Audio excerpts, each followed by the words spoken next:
States then try to impose the costs of the crisis on each other.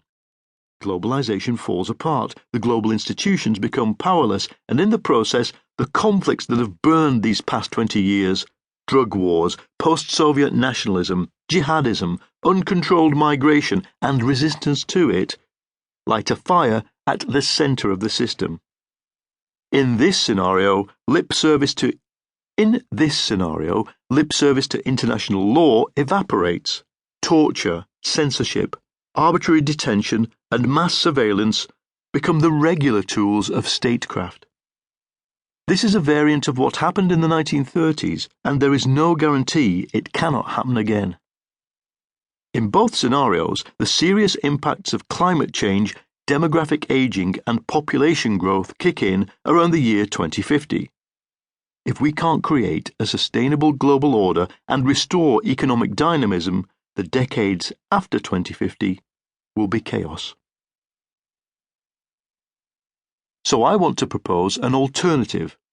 First, we save globalization by ditching neoliberalism. Then we save the planet and rescue ourselves from turmoil and inequality by moving beyond capitalism itself. Ditching neoliberalism is the easy part. There's a growing consensus among protest movements, radical economists, and radical political parties in Europe as to how you do it.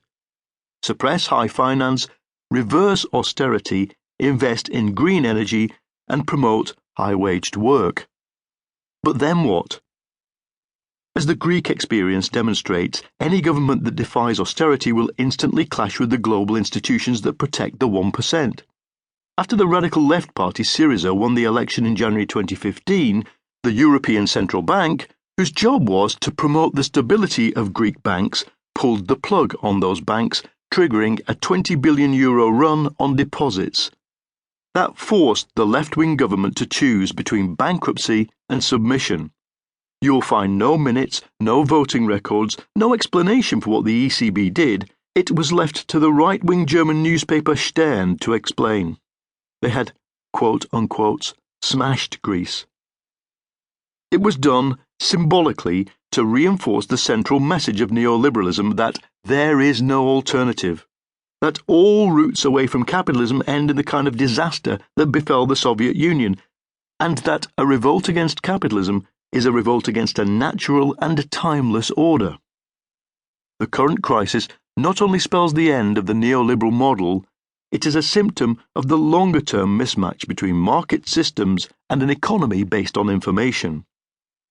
The aim of this book is to explain why replacing capitalism is no longer a utopian dream, how the basic forms of a post-capitalist economy can be found within the current system, and how they could be expanded rapidly. Neoliberalism is the doctrine of uncontrolled markets. It says that the best route to prosperity is individuals pursuing their own self-interest, and the market is the only way to express that self-interest.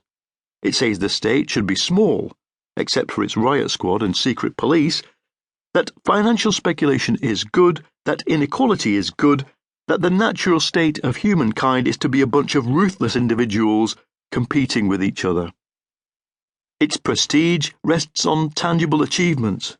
In the past 25 years, neoliberalism has triggered the biggest surge in development the world has ever seen, and it unleashed an exponential improvement in core information technologies. But in the process, it has revived inequality to a state close to that of 100 years ago, and has now triggered a survival-level event.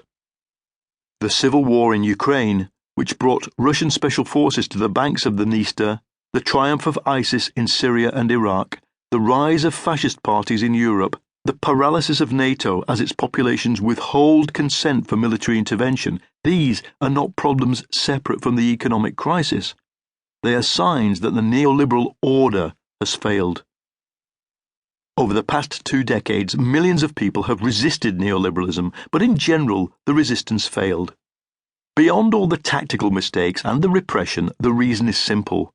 Free market capitalism is a clear and powerful idea, while the forces opposing it looked like they were defending something old, worse, and incoherent. Among the 1%, neoliberalism has the power of a religion. The more you practice it, the better you feel, and the richer you